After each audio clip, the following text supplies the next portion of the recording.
Welcome into Saints Now by Chat Sports. Today's video is going to be a Q&A mailbag where our subscribers are asking us questions as a part of our live show. But if we missed your question or if you missed our mailbag, our live show every Wednesday at 4 p.m. Central Time, feel free to hit me up on Instagram at TraceGerard48_ and on X/Twitter, TraceGerard48. The links are in the comment section description of this video. So hit me up if you want more Saints coverage in between these videos. Ted Davis, could the Saints trade for Brandon Aiyuk? Could they? It'd be tough. It would be really, really tough. But I think if there's one team that could figure out the financials for it, it's the New Orleans Saints. Kai Harley exists. He is one of the best in the biz. And it's going to be expensive to get Brandon Aiyuk. Not just in terms of the trade compensation, but in terms of the contract as well. I would love to see it happen. I don't really even know what it would take. I mean, Seeps, like a first and a couple seconds, or like a first and a third or something. Like, might be tough to get Brandon Aiyuk. I would love it. I think it would be a really, really good fit, especially with the familiarity with Kubiak, and it would be a really good compliment to Chris Olave. But I also think that the Saints might not go and make a blockbuster trade at wide receiver. Dude, my dog. What's up, buddy? Can the Saints get anything if they traded Jamaal Williams? You know, last year in the preseason, maybe. He was coming off a 17-touchdown year, and a lot of people were very high on Williams after his campaign with the Lions when they were on Hard Knocks, and he had a really good season. I just don't think that they're going to get a lot in return for an aging running back whose production was down last year. Like, it just... Calling a spade here. If Williams turns it around, is really good right before the deadline, maybe that can save them, but I don't think the Saints can get a lot in return. At the very, very best, maybe a 6th round pick. Like, maybe. I think you're better off like with a 7th round, and honestly, not even that. You might just want to cut them, to be quite honest. But really quick reminder, if you haven't already, the Who Dat Nation is a family. So I want you to join our family here at Saints Now by Chat Sports. Subscribe today to get more news, rumors, live shows, watch parties, short form content, daily like on-demand videos and everything. And on top of that, you'll get updates about my new dog, Dude. He's an absolute homie. He's rocking the Saints bandana. His color, he's literally black and gold. Like, I'm not kidding. You can see it on his back. He is literally Saints colors, so he bleeds black and gold. And if you do too, and if you think this dog is cute, subscribe today. And if you don't think he's cute, click out of this video and lose my number.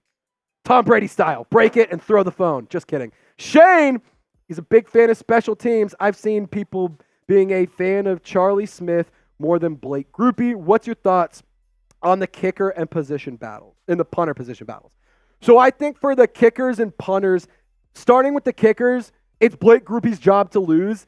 He did struggle at times last year, but he also showed really, really good moments like Week 5 against the Patriots, where he was the NFC Special Teams Player of the Week.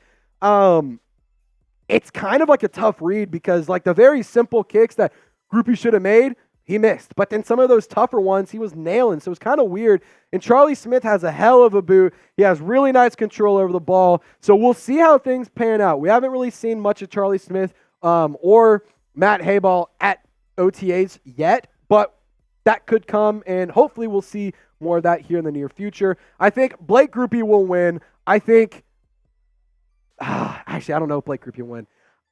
The toss-up for me is Blake Grupe and Charlie Smyth, but I could see Lou Hedley winning the punter battle, and maybe they keep one, if not both of those guys, on the practice squad. And plus, I will also add this, Charlie Smyth is an International Pathway Program player, so they get an extra spot on the roster, on the 90-man roster. They get an extra spot for him, and don't they get an extra spot on the practice squad, right?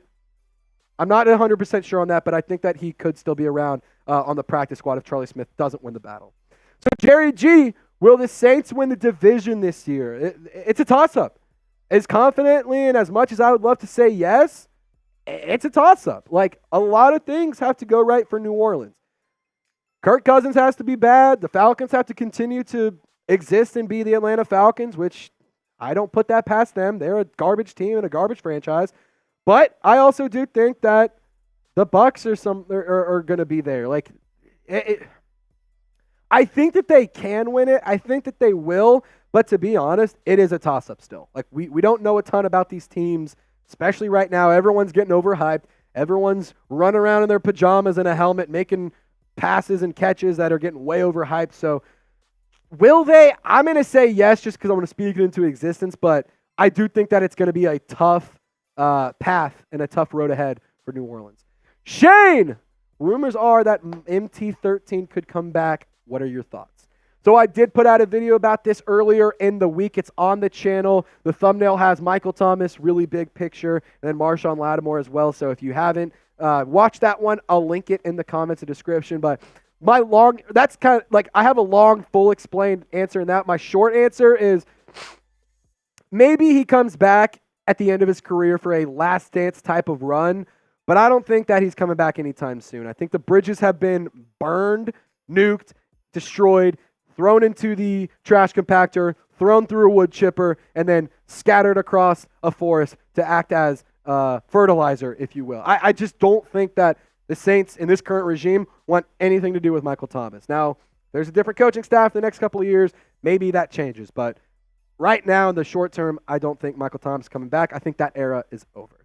But what era is not over is the era of looking fresh in a Saints hat. So if you want to get yourself a new lid, go to chatsports.com/Saints hats. We got all sorts of really, really cool hats for you. They got trucker caps, they got dad caps, they got golf hats, bucket hats, all sorts of cool stuff. So if you need something to rock by the pool, or rock when you're running down Bourbon Street, or rock at the bar when you're throwing back a couple of cold ones, go to chatsports.com/Saints hats. The link is in the comment section and description of this video.